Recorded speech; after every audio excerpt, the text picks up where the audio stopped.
A fourth grader asked their teacher, "Why do I need to learn how to read if AI can read for me?" Right now, 40% of fourth graders can't read. We're witnessing the collapse of the American education system. I teach 8th grade history, and I have 110-ish students. 2 of them are reading on grade level right now. 18 of them are at a kindergarten level. 55 of those students are between a 2nd and 4th grade level. We were doing guided notes, supposed to be a real easy day. It was review. They wrote down Maryland was founded as a safe haven for Catholics. It was on the board. They wrote it down. And before we moved on, I call on a student and I ask, "Hey, where were the Catholics one more time?" And these students, what they do is they look at me, and then they look at their notes, and then they look at the board. They look back at their notes. And some of them never answered me. They never figured out the answer. It was wild. And I kept giving them hints, like rephrasing the question and saying, like, "It's in your notes. We just wrote it down. We just wrote it down. Where are the Catholics? It's on the board." And they never got it. They can't read their own notes. And I don't mean their handwriting. I mean, like, they can't make heads or tails of it on the page. These kids have a frightening ability for information to go from their eyes to their hands and not pass through the brain at all. What do we do, y'all? That ship is sailing across the ocean and there is no one at the wheel. What she described is terrifying. The information goes through their eyes, down through their hands, without passing through their brains. But this isn't an isolated incident. This is nationwide. I looked up the actual numbers. Only 23% of fourth graders can read at a proficient level. Just 23%. Then we have the 8th graders. Only 26% are reading proficiently. After all the reforms, adding technology into the classrooms, and debating about funding, we're now at 40%. We didn't get better, we made it worse. I've been teaching since 1993. And yes, we have always had kids who struggle to focus. But what's happening now is on a whole other level. Do you remember how it used to feel when the teacher would pull out the cart with the big TV and the VCR attached? Yeah, not anymore. Now I've got kids asking to skip it. They literally can't just sit and watch. I'm a 90s kid, so I know exactly what she's talking about. When that rinky-dink TV rolled into the classroom, that was the best day ever. But today's kids are overstimulated. TV is not cutting it. When we were growing up, they said we watched too many cartoons. Now kids don't even want cartoons. It's not enough stimulation. They get bored. Kids today are growing up watching CoComelon and YouTube Shorts, content that's meant to hold attention for seconds at a time.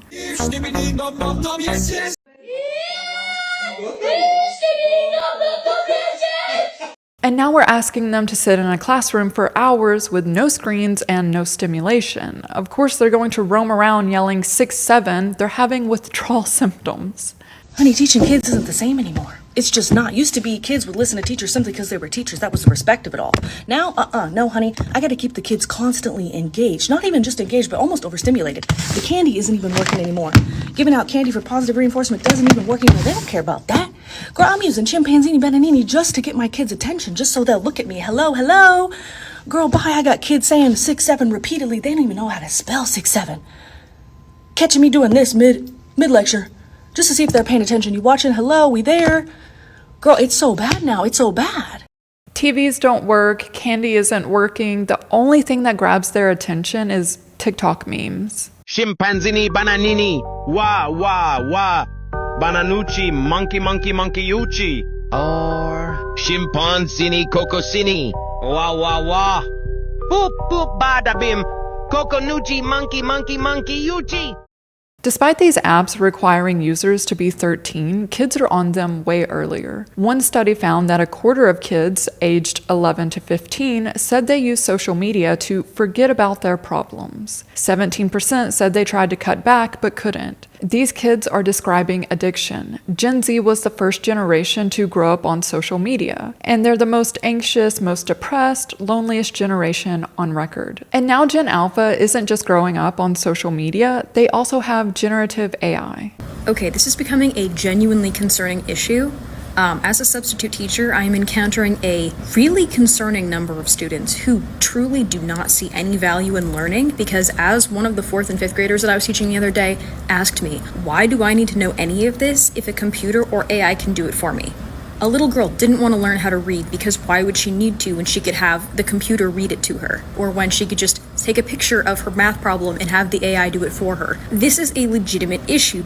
Children do not have fully developed reasoning abilities. Their brains just aren't developed. We can just take a look at the subreddit Kids Are Stupid to see proof that kids do not think long term. They don't have the mental capacity to fully think through their actions. So how is a teacher supposed to convince a student to learn how to read when that student believes that the AI can just read for them? How do they convince them to learn to write when they can talk to ChatGPT and it'll write for them? Spelling, why bother? Grammar, who cares? History, civics, critical thinking, the AI has all the answers. And all a child sees is a path of least resistance. They don't understand that to struggle is to learn and to grow. What are you doing? ChatGPT. I know, but what are you doing? I'm doing school. Are you doing school on ChatGPT? Mm-hmm. How old are you? 3. And what are these children hearing from the adults about AI? AI is going to change everything. AI makes you so much more efficient. AI can do it for you. Why would a child invest in learning when every adult around them is saying that machines will do it better? We're creating learned helplessness at scale. I'm going to start with saying that teachers are not afraid of AI because we hate technology. We are scared because we are watching critical thinking disappear in real time. When I was in high school, my math teachers would say, you got to know how to do this because you're not going to have a calculator in your pocket. Well, guess what? I have a calculator in my pocket at all times. But what I've realized is that it's not a fair comparison because calculators replace computation after we learned how math worked. AI shows up before students ever learn how to think through a problem. What we are witnessing is that students are now incapable in sitting in any kind of intellectual discomfort, and that's concerning.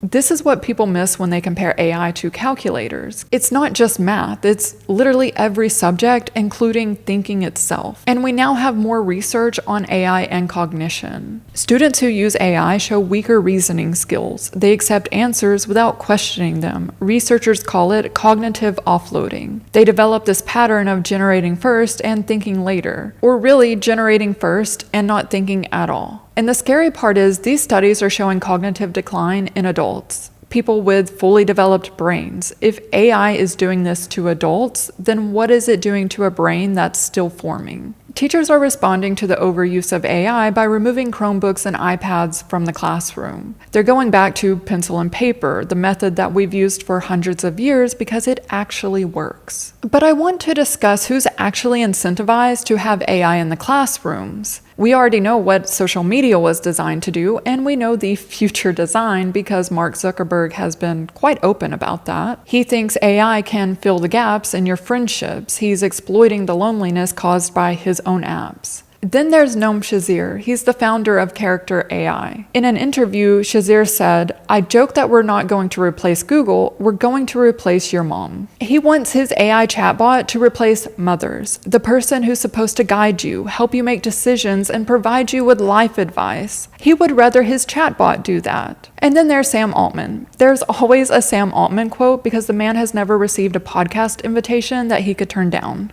People talk about the most personal shit in their lives to ChatGPT. Young people especially, like, use it as a therapist, a life coach, having these relationship problems. What should I do? They don't really make life decisions without asking, like, ChatGPT what they should do. And it has, like, the full context on every person in their life and what they've talked about. And there's young people who just say, like, I can't make any decision in my life without telling ChatGPT everything that's going on. It knows me. It knows my friends. I'm going to do whatever it says.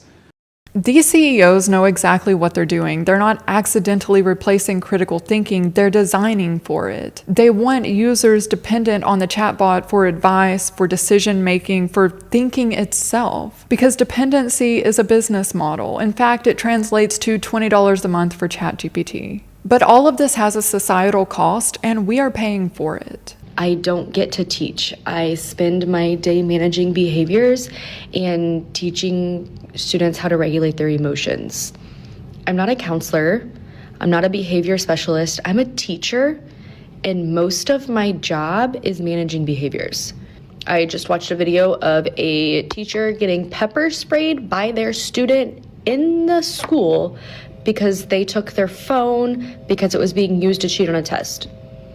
She didn't sign up for this. None of them did. Teachers go into the profession with the expectation that they will teach, similar to how their teachers taught them. They didn't realize that they would be managing behaviors because they're not behavioral therapists. But today, that's what the job entails. Severe breakouts, tremors, daily anxiety attacks, crying before work, crying after work, dreading the drive in, bringing work home because there's not enough time to do your job at your job. The data shows teacher shortages were being reported on back in 1998. But back then, it was fewer than 30% of states. Fast forward to today, and it's 86% of school districts that can't fill their positions. 86% is a collapse, not a shortage. 411,000 teaching positions are either empty or filled by someone who isn't fully qualified. As a result of having less staff and more students with behavioral issues, teachers are burning out. In fact, teachers have the highest burnout rates of all industries, with 44% reporting always or very often feeling burned out. This clip says, "How it feels going to sleep tonight knowing that I don't have to wake up tomorrow and teach children because I quit my teaching job in the middle of the year." We can go to the comments. What are you doing instead? Asking for me. Currently in class and just letting them talk over me because I'm tired of it already. What do you do now? I went out of education. Quitting teaching was the best decision of my life.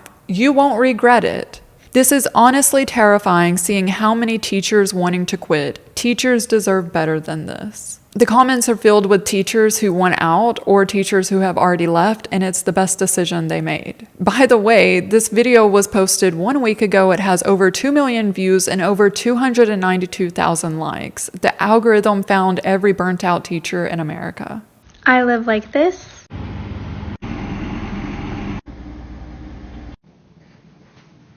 So that my students can live like this.